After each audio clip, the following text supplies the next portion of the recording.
자, 이렇게 질문 굉장히 많이 받고 있기 때문에 옆에 있는 이 이메일 주소로 질문, 재테크 상담 요청을 하시는 분이 있다.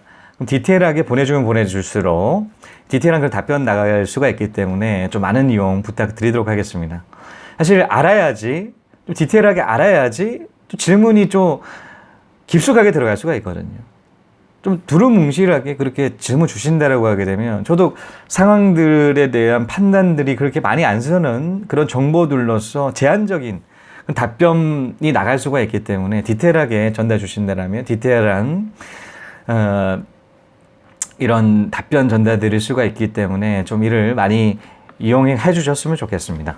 자, 결혼을 하셔가지고 신혼집을 구해야 되는데, 자, 자신이 가지고 있는, 부부가 가지고 있는 1억 4천이 있고, 남편 같은 경우는 전세로 가자. 그 1억 4천 이용을 해서 전세로 가자라고 말씀을 하셨고, 이제는 그 아내분 같은 경우는 제 강의를 보고, 전세를 산다라고 하게 되면 전 현금들이 다 들어가기 때문에 이를 활용할 수 있는 돈이 없다. 그래서 어떻게 활용하면 좋을지에 대한 그 질문을 전달해 주셨어요. 자, 이 질문 답변 드릴 수가 있을 것 같습니다. 사실 저는 투자의 목적은 뚜렷해야 된다라고 생각을 하고 있어요. 자, 예를 들어서 투자를 뭐 아파트 투자, 소형 아파트 투자라고 본다라고 했을 때 두 가지로 볼 수가 있지 않겠습니까? 자, 하나는 갭 투자고요. 하나는 월세 투자입니다. 자, 월세 수익을 원하는지 아니면 시세 차익을 원하는지 아니 두 가지를 동시에 원하는지에 대해서 한번 고민해 보실 필요가 있겠다라는 생각이 듭니다. 사실 저 같은 경우는 이렇게 접근했었어요. 사실 제 사례를 말씀드리면 좀 더 이렇게 와닿는 그런 해답이 되지 않을까라는 생각이 드네요. 저도 마찬가지 부동산 투자를 했을 때 많은 돈이 없었어요. 1억 4천도 없었어요. 3천도 없었고, 뭐 돈 정말 없었죠. 없었는데 신용대출 막 땡기고, 회사 대출 땡겨서, 자, 빚으로 시작을 했습니다. 2011년부터 시작을 했기 때문에 돈이 없죠. 2010년 12월에 입사를 했는데요. 돈이 없을 수밖에 없습니다. 근데 1억 4천 같은 경우는 잘만 활용을 한다면, 정말, 좀 향후적으로 계속적으로 투자를 한다라는 가정하에, 향후적으로 그렇게 투자를 한다라는 가정하에는 머지않아 그렇게 좋은 결과들이 하나둘씩 있을 것 같습니다. 이를 잘 활용하셔야 되겠죠. 저 같은 경우도 사실 처음에 투자를 했을 때는 월세 투자를 했었어요. 제가 월세 투자부터 했습니다. 사실 그런 목표가 없었어요. 어떤 월세 수익을 높여야 되는 그런 목표도 없었고 그냥 일단 투자는 해야겠다라는 그런 마인드 때문에 투자를 하기 시작을 했었어요. 근데 그 당시에 이런 월세를 원하는지 아니면 시세 차익을 원하는지에 대해서 조금 확실했다라면 훨씬 빠르게 이런 투자 부분에 대해 접근할 수 있었지 않았을까라는 생각이 듭니다. 사실 뒤늦게 저는 그렇게 생각을 했었어요. 자, 경제적 자유를 달성을 하자. 자, 경제적 자유라는 얘기는 월급보다 많이 나오는 겁니다. 자, 월급 이상이 나온다라고 하게 되면 경제적 자유, 초입이라고 저는 그렇게 생각을 하는데요. 물론 그 금액이 높을수록 훨씬 경제적 자유는 크게 달성을 하지만 초입 같은 경우는 월급 이상이 되는 그 금액이라고 저는 생각을 해서 최초로는 그런 목표를 두고 시작을 했습니다. 자, 그래서 바로 월세부터 시작을 했냐? 그게 아니고요. 자, 저평가되어 있는 정말 싼 그런 물건들, 그 물건들이 사실 수익률, 월세 수익률이 좋다라는 그런 장점을 가지고 있고 또 저평가됐다라는 그런 제가 봤을 때는 그 장점을 가지고 있다는 측면 때문에 작게 시작을 했었어요. 작게 뭐 300만 원 투자를 했던 그때가 그 시점이었습니다. 300만 원 투자를 해서 한 채를 샀던 적도 있고 거의 일반적으로 500 정도 들여서 갭 투자로 굉장히 불려놨죠. 그렇게 한 채를 산다, 두 채를 산다고 하더라도 1,000만 원 이내였기 때문에 굉장히 빠르게 많은 채수를 불릴 수가 있었습니다. 그 두 번째 했던 것은 뭐냐면 그게 빠르게 불려놨던 그런 부분들에 대해서 하나둘씩 월세화를 시키기 시작을 했었어요. 경제적 자유를 달성해야 된다라고 하게 되면 월세 수익률이 그만큼 높아야 되지 않겠습니까? 그 높게 된다라는 그런 부분들이 그런 부분들을 갖추기 위해서라도 보유하는 그런 부동산 수가 있어야 되지 않겠습니까? 그래서 저는 밑그림을 그린다는 생각으로 갭 투자를 굉장히 좀 많이 불려놨었죠. 자, 이를 통해서 하나 둘씩 월세화를 시켰습니다. 사실 월세화를 시킨다는 것은 여러분들도 잘 아시다시피 어떤 그런 자금들이 들어가나요? 전세를 월세로 변경하는 전세를 일단 돌려줘야 돼요. 그러다 보면 뭐 1억, 2억이 되는 그 전세 같은 경우를 준다고 해서 굉장히 부담스럽지 않겠습니까? 저는 그 당시에 투자를 했던 그 범위 내에서는 전세가 3천에서 3,500 정도였어요. 매매가가 지금 4천 안쪽으로 투자를 했기 때문이죠. 지금 같은 6천 정도 벌써 올라가 있습니다. 6,700까지 거래가 되더라고요. 계속적으로 지금 올라가고 있다라는 부분들이 있는데요. 그 당시는 그래서 4천밖에 안 됐기 때문에 크게 부담은 없었어요. 왜냐하면 신용대출도 땡기고요. 부동산 담보대출도 이렇게 받았었기 때문이었죠. 자, 부동산 담보대출 같은 경우는 시중 1금융권에서 MCI 2건을 사용을 하고 MCG는 사용을 하지 않았지만 지금 벌써 다 막혀 있고 그 당시에는 사용을 할 수 있는 게 그렇게 많지는 않았기 때문에 반공제를 해서 그렇게 많은 비중들이 사실 부동산 담보대출로 받을 수는 없었습니다. 그래서 그래도 2년이라는 시간이 있기 때문에 한번 계약을 하고 났는데 2년 동안의 시간이 있지 않겠습니까? 어떻게든 빌려서 메꿔 놨었어요. 그래서 하나 둘씩 월세를 전환을 시켰습니다. 자, 이런 목표를 가지고 있으니까 뭐가 달라지나요? 마인드가 달라집니다. 하나하나의 그 돈 쓰는 부분들에 대해서 확실하게 다르게 느낀다는 측면들이 확 와닿더라고요. 예전엔 그렇게 생각을 하질 않았었습니다.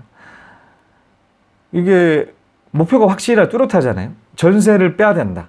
전세를 빼서 월세를 시켜야 된다는 뚜렷한 목표가 있어요. 그러다 보니까 월급들을 거의 안 썼습니다. 해외다 보니까 더더욱더 안 쓰게 됐지만 거의 뭐 한 달에 한 3만 원 쓸까 말까 한 그 정도로 굉장히 그 소비를 엄청 줄여놨어요.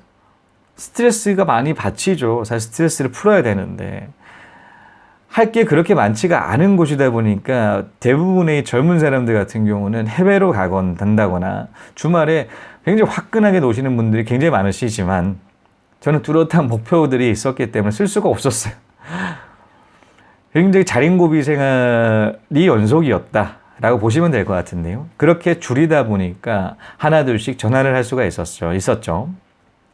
그런데 사실 이렇게 실용대출 받는 부분에 있어서도 하나를 추천드리고 싶은 게 있습니다. 자, 그것은 제 주변의 지인들도 하나같이 이런 추천 드리거든요. 자, 부동산 담보대출을 받기 전에 실용대출을 좀 많이 받아놔라. 왜냐하면 담보대출이 있다라고 하게 되면 1금융권에서 보통 신용대출이 이율이 제일 낮지 않겠습니까? 거기서 담보대출을 보더라고요. 물론 담보대출 때문에 신용대출의 금액적인 부분이 크게 영향을 있지는 않지만 그래도 어느 정도는 영향을 미친다는 사실을 알게 되었습니다. 그러다 보니까 대출이 하나도 없을 때, 담보대출이 하나도 없을 때 앞으로는 계속 늘려가겠지만 일단은 받아놓고 추가적으로 받는다라고 하게 되면 그렇게 크게 문제가 되지 않기 때문에 이를 활용하시라. 투자를 하기 전에 미리 신용대출은 최대한 땡길 만큼 땡겨야 된다. 자, 신용대출을 다양을 하죠. 자, 일반 대출이 있고요. 그리고 마이너스 통장이 있습니다. 마통 같은 경우는 굉장히 큰 장점을 가지고 있죠. 자, 일반 신용대출은 즉시 이제 이자가 발생을 합니다. 하지만 마통 같은 경우는 아니지 않겠 필요할 때마다 땡겨 쓸 수가 있어요. 얼마나 좋습니까? 그리고 안 쓰면 다시 넣으면 되고요. 필요할 때 다시 넣고 월급이 있을 때마다 계속 그 부분을 채운다는 그 생각 때문에라도 소비 부분을 절제를 할 수 있다라는 그 장점들을 가지고 있는 정말 월급쟁이가 투자를 하기 위한 굉장히 큰 무기 중에 하나다. 일반적인 직장이 있기 때문에 신용대출이 된다는 그 사실 굉장히 큰 장점이거든요. 이를 활용하시면 더욱 좋습니다. 그래서 자, 이렇게 1억 4천 가지고 굉장히 다양하게 이용을 하실 수가 있어요. 사실 전세로 들어간다라고 하게 되면 다시 종잣돈 모아야 됩니다. 굉장히 또 많은 시간들이 또 흘러가고요. 그 종잣돈을 만드는 그 단계까지 가고 난 다음에 투자로 이어질 수가 있다는 측면에 있어서 굉장히 투자 시점은 굉장히 늦어진다. 투자는 빠르면 빠를수록 좋은데 그런 측면에 있어서 투자가 늦어진다라는 것은 그만큼 경험을 쌓기도 어렵고요. 투자 그 성과를 내는 그 시간적인 그 기간을 갖기가 굉장히 어렵다. 라고 보여지거든요. 그래서 전세도 물론 고려를 하셔도 됩니다. 또 제가 뭐 100% 정답은 아니라 제가 개인적인 생각을 했을 때는 이 투자를 같이 병행을 하면서도 거주를 유지를 할 수 있는 다양한 방법들이 있을 거라는 생각이 들기 때문에 이를 한번 활용해 보실 필요가 있을 것 같습니다. 그래서 앞서 말씀드렸듯이 갭 투자를 원하는, 시세 차익을 원한다면 갭 투자를 하셔야 되고요. 월세 투자를 한다라고 하게 되면 월세 투자를 하셔야 돼요. 자, 저 같은 경우는 경제적 자유라는 그 목표를 세웠기 때문에 갭 투자와 이제는 이어져서 월세 투자로 이어진다. 그래서 지금 같은 경우는 또 어느 정도 성과가 나오다 보니 이런 월세 투자에서 또 갭 투자로 다시 넘어가는 그런 케이스가 생긴다는 측면이 있기 때문에 이를 고려하시면 좋을 것 같습니다. 자, 이렇게 1억 4천 가지고 활용할 수 있는 방향에 대해서 말씀을 드렸는데요. 질문상의 내용으로 봤을 때 남편분께서는 전세를 원하신다고 하셨잖아요. 잘 협의를 하셔야 될 것 같아요. 협의를. 왜냐면 한쪽이 원하는 그 방향으로 간다라고 하게 되면 다른 쪽에서 그 방향 부분을 원치 않았을 때 굉장히 트러블이 많기 때문이죠. 같이 제 방송 보시는 것도 하나의 방법이 될 수가 있겠다라는 생각이 드는데요. 한번 참고해 보시면 좋을 것 같습니다. 죽을 쓰고 있을 때 당신들도 죽 쓰고 있냐 인생이. 죽을 쓴다고 판단하면 지금이 절호의 찬스다. 지금 재정비를 하고 지금 제자리에서 뭔가를 하고자 하는 의욕이 생기지 않으면 그 인생은 정말 힘들 것이다. 그렇기 때문에 어려울수록 더 노력하고 인내하고 포기하지 말고 끝까지 목적을 달성할 때까지 죽는 힘을 다해서 가야 된다는 거죠. 자, 이것으로 1억 4천 가지고 어떻게 이용해야 될까요에 대한 답변 전달 드리는 시간 가졌습니다. 시청해 주신 여러분 감사합니다. 다음 시간에 또 뵙겠습니다.